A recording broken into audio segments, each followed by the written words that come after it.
Look at all the things that you could do and ask yourself, do you want to win? You see, to win is to know what's important now. The challenge is to just get started. Not now, but right now.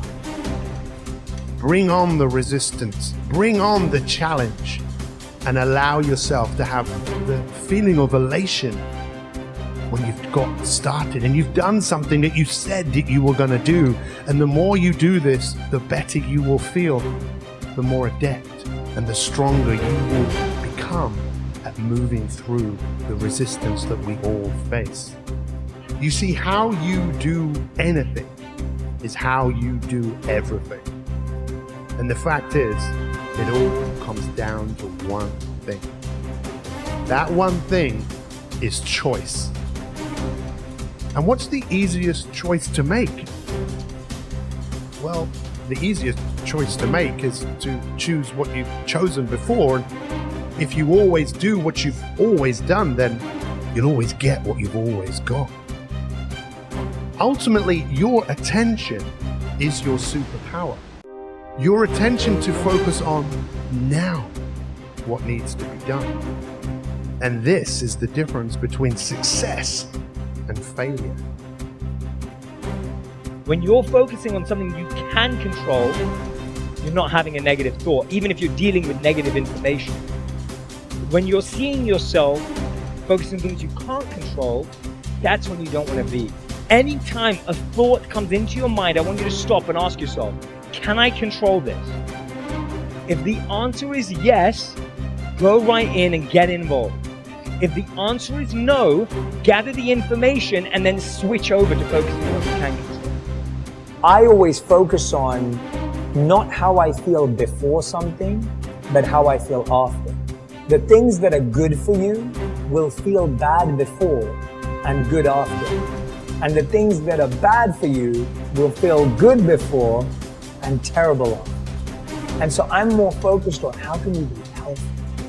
We want mental health. We want physical health. I want relationship health. Like, health is more important to me than happiness, because health creates happiness. Progress equals happiness. If you keep growing, you're going to feel alive. And if you keep growing, you're going to have more to give. And when you're growing and giving is when life is magnificent. It doesn't matter how many statues, Oscars they give you, or how much money you have in the bank. We've all seen people have all those things, and I get the phone call because they're depressed. So it's really an inner game. And I think that's what's missing for us today. Everybody's focusing on the outside world. Hell, there's a lot of things in the outside world you'll never be able to control. You can influence, but you can't control it. Your mind, your emotions, your body. You have 100% control over what you do with these things. And that's where the game is won. You win the inner game, then you win the outer game. We progress by creating progress. The way it happened was really very simple and straightforward. Mr. Schoaf simply took me aside one day and said, "Jim, you have enough talent and intelligence to really accomplish a lot in life, but you just don't have enough reasons to make it happen."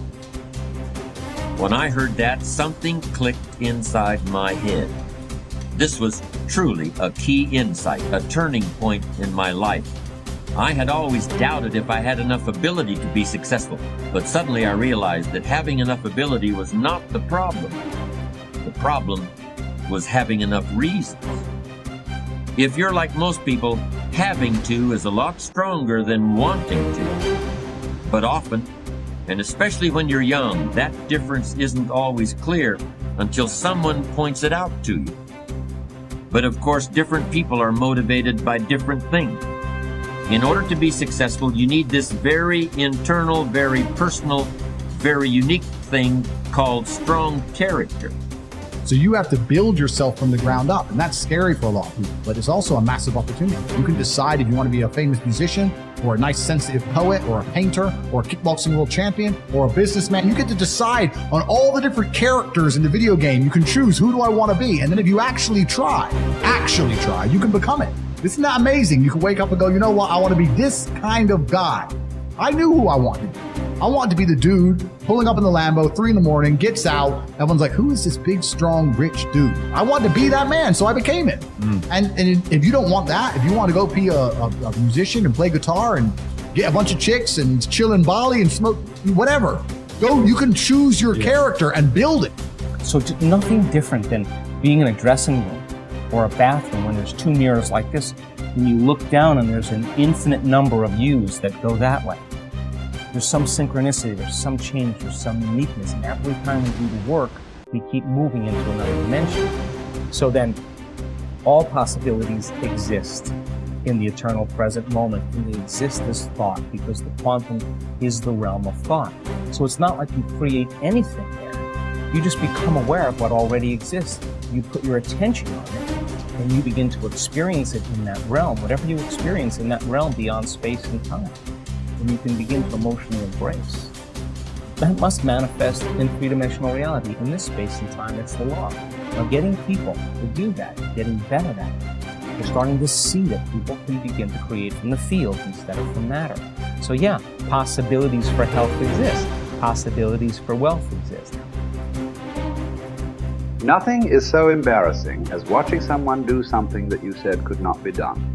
People who embrace possibility thinking are capable of accomplishing tasks that seem impossible because they believe in solutions.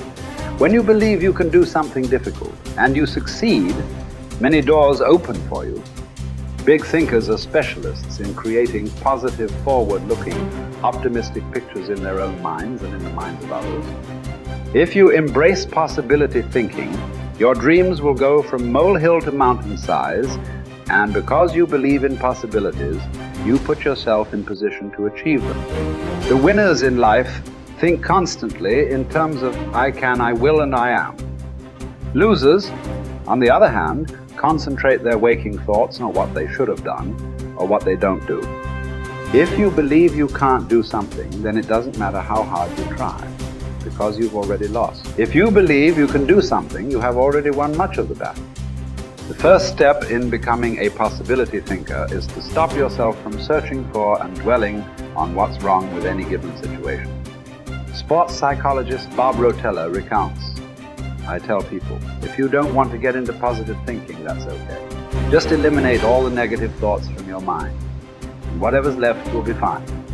If possibility thinking is new to you, you're going to have to give yourself a lot of coaching to eliminate some of the negative self-talk you may hear in your head. When you automatically start listing all the things that can go wrong or all the reasons something can't be done, stop yourself and say, don't go there. Then ask what's right about this. That will help to get you started. And if negativity is a really big problem for you and pessimistic things come out of your mouth before you've even thought them through, you may need to enlist the aid of a friend or family member to alert you every time you utter negative ideas. One of the best ways to cultivate a possibility mindset is to prompt yourself to dream one size bigger than you normally do. Let's face it, most people dream too small. They don't think big enough. Henry Curtis advises, make your plans as fantastic as you like, because 25 years from now they will seem mediocre. Make your plans 10 times as great as you first planned, and 25 years from now you will wonder why you did not make them 50 times as great. If you push yourself to dream more expansively, to imagine your organization one size bigger, to make your goals at least a step beyond what makes you comfortable, you will be forced to grow. And it will set you up to believe in greater possibilities. Most people want their lives to keep improving, yet they value peace and stability at the same time. People often forget that you can't improve and still stay the same. Growth means change. Change requires challenging the status quo. If you want greater possibilities, you can't settle for what you have now. When you become a possibility thinker, you will face many people who will want you to give up your dreams and embrace the status quo. Achievers refuse to accept the status quo.